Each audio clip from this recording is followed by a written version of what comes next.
Reading from Bhagavad Gita, chapter 18, text 14. Adhishthanam tatha karta karanam cha prathak vidam vividas cha prathak chesta devam chevatra panchamam. So yesterday Krishna was telling Arjuna that there are 5 causes of action. Now Krishna says, translation and purport by His Divine Grace, A.C. Bhaktivedanta Swami Srila Prabhupada. The place of action, the body, the performer, the various senses, the many different kinds of endeavor, and ultimately the super soul. These are the 5 factors of action. Now we always thinking, I did it. The result is also because of me. See, because I did this, so this such a great result happened. So we always trying to take credit of it. But whereas Krishna is telling us, don't try to take credit also for your activities. Why? Because to again enjoy or suffer the fruits of these activities, you'll have to come back to the material world. And so he's trying to make us understand how does this action actually take place. The word adhisthanam refers to the body. The soul within the body is acting to bring about the results of activity and is therefore known as karta, the doer. That the soul is the knower and the doer is stated in the Shruti. So this body is called the kshetragya, the kshetra. It's called the field. That's the field of activities. And we, the soul inside the body, we are the knower of the field. We are the knower. We are the doer. We have the desire. It's because of what we desire. That's what things, then the whole chain takes place. Actually, the soul in the body just desires and does nothing else. Everything else is done by the sanction of the Lord through the facility of the material energy. We can read now. Esha hi drashta srashta Prashna Upanishad 4.9. It is also confirmed in the Vedanta Sutra by the verses Gyot Ata Eva 2.3.18 and Karta Shastrartha Vatatvat 2.3.33. The instruments of actions are the senses, and by the senses, the soul acts in various ways. So it's not only we, so we means the soul, right? So we need this body, which is the field. Then we need the soul, the senses. The senses are the instruments by which we fulfill our desires. For each and every action, there is a different endeavor, but all one's activities depend on the will of the super soul, who is seated within the heart as a friend.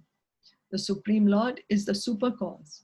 Under these circumstances, he who is acting in Krishna consciousness under the direction of the super soul situated within the heart is naturally not bound by any activity.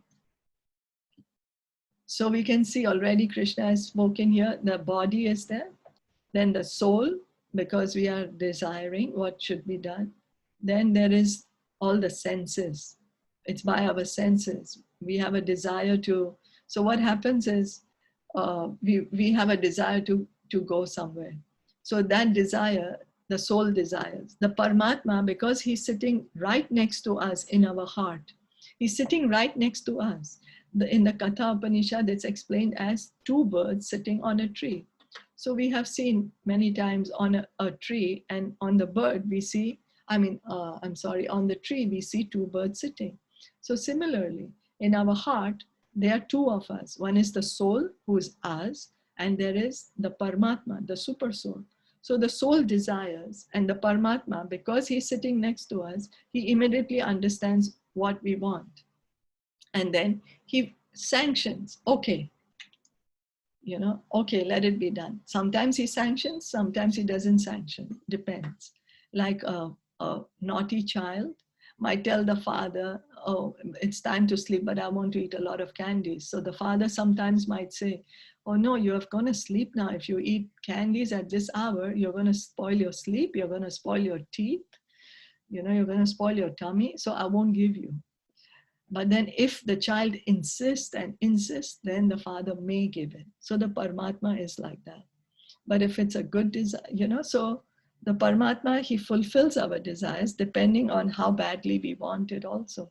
Sometimes he'll say, no, don't, it's not good for you. But if we keep insisting, no, I want it, then he'll say, okay, take it. And then as soon as the Paramatma sanctions, then the material energy, she's the one who facilitates it with the body. There's various demigods who are in charge of each part of our body, each action of our body. And then with the senses, so we may get up like that. So we said, okay, I want to get up and go somewhere.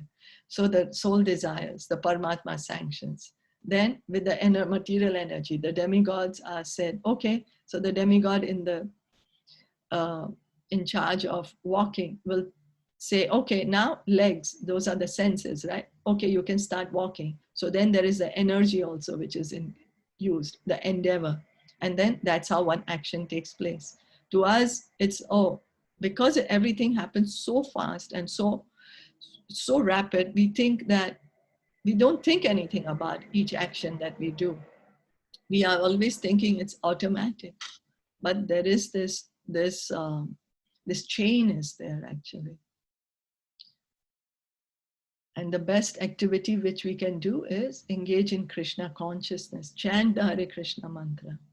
Those in complete Krishna consciousness are not ultimately, those in complete Krishna consciousness are not ultimately responsible for their actions.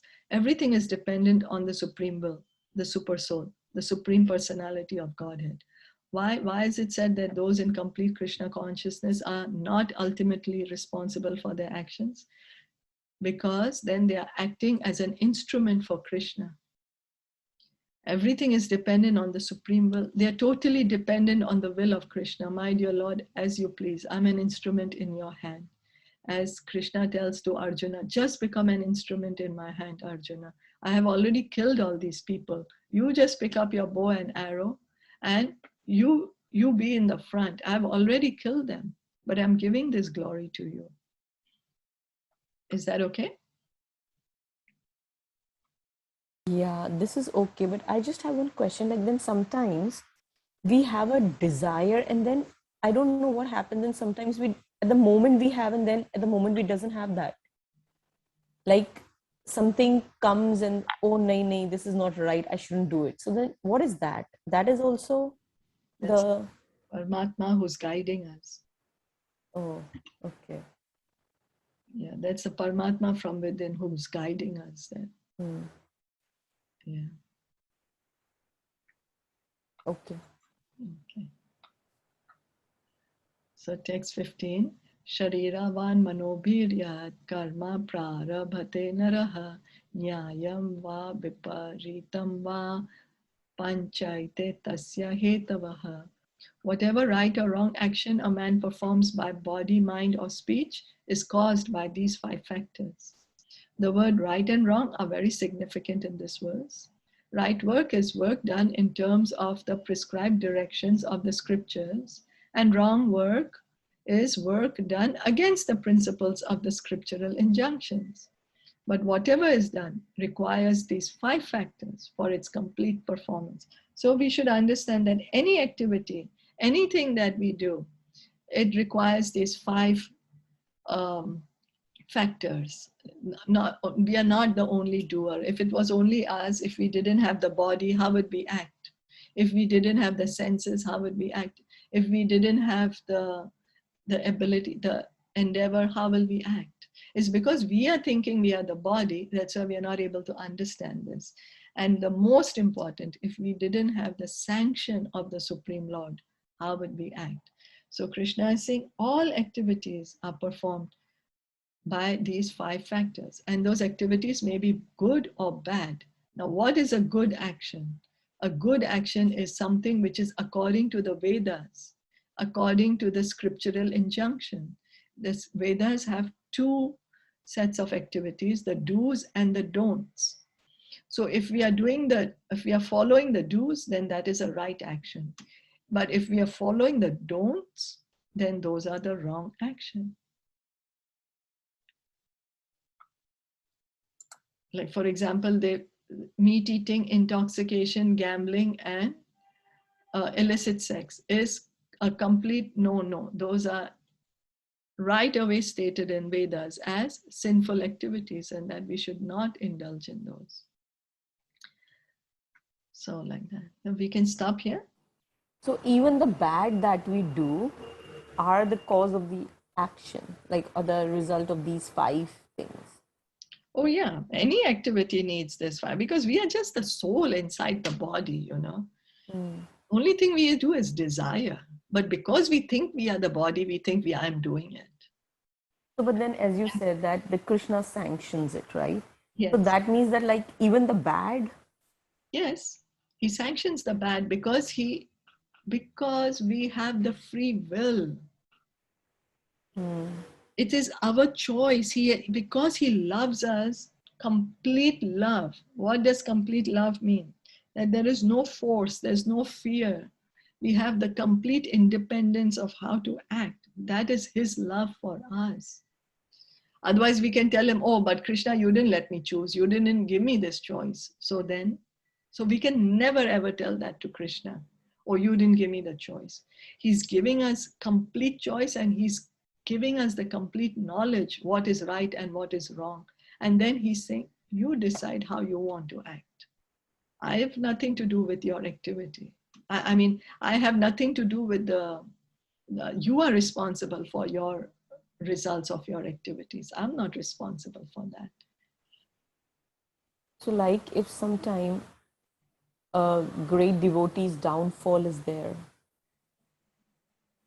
like as we have read that Bharat Maharaj downfall happened. So like that means he had the desire. He got the connection with the deer. Yeah. So what happens is Krishna uses his great devotees, pure devotees, to teach us lessons. So that it's like how the mother-in-law, she wants to teach a lesson to her daughter-in-law. So what she does is she teaches the lesson to her daughter.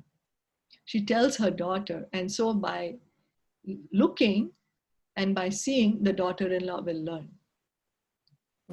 Okay, now this was the case earlier. I don't know if it still holds in today's times or no. But anyway, Krishna uses his pure devotees for us to understand, to learn some lessons. Now, what is the thing is Bharat Maharaj, he's a pure devotee of the Lord. But Krishna just somehow made this pastime happen for us to learn that if you get attached, then this is going to be a downfall. So, but then what is the main lesson to learn? Is that we should always be in the association of devotees. We should not think that I am already a great devotee myself. I do not need the association of devotees anymore. That is the main lesson to learn in this. We should always remain in the association of devotees. And yes, so just to explain this point that why did this attachment come to Bharat Maharaj, then they do say, yes, he had some previous desire from some previous time, you know. But the main lesson is, the main point is that we should always remain in the association of devotees. So the devotee can tell us, hey, you're getting too attached, you know, don't do this. So like that means that the line that we mentioned that he's the cause of all causes, that's right. Yes. That he is the cause of all causes, like either the bad or the good, he's the cause of all causes. Yes. He's sanctioning it, but the desires are ours, but the sanction comes from him, even for the bad if we desire. Like Yes. if our karmas or anything, like if we are involved in devotion, definitely, but still like there might be some prarabdha of ours that we have to bear. So that means that gets the sanction, right? We desire accordingly and then it's sanctioned. Yes. Yeah. Okay. And then because of our desire, we are totally responsible for our own suffering or our own, like, you know, Happiness. Yeah. But how does a devotee see? What's a devotee's attitude? My dear Krishna, I'm suffering, but because you are kind to me and I have done so many sinful activities, I would have suffered even more. And a devotee in a time of happiness gives all the credit to Krishna that, my dear Krishna, I don't deserve this happiness, but it is you, out of your kindness, you're giving me this happiness. This is how the pure devotees, they think like this. Okay. Okay. Okay. Yeah. Thank you. Thank you Yeah, for the thank you. question. So we can stop here. Bhagavad Gita ki jai, Shla Sure. Prabhupada ki jai, Gaura Bhattacharya ki jai. Hari Hari Bol. Hare Krishna. Thank you for joining in. And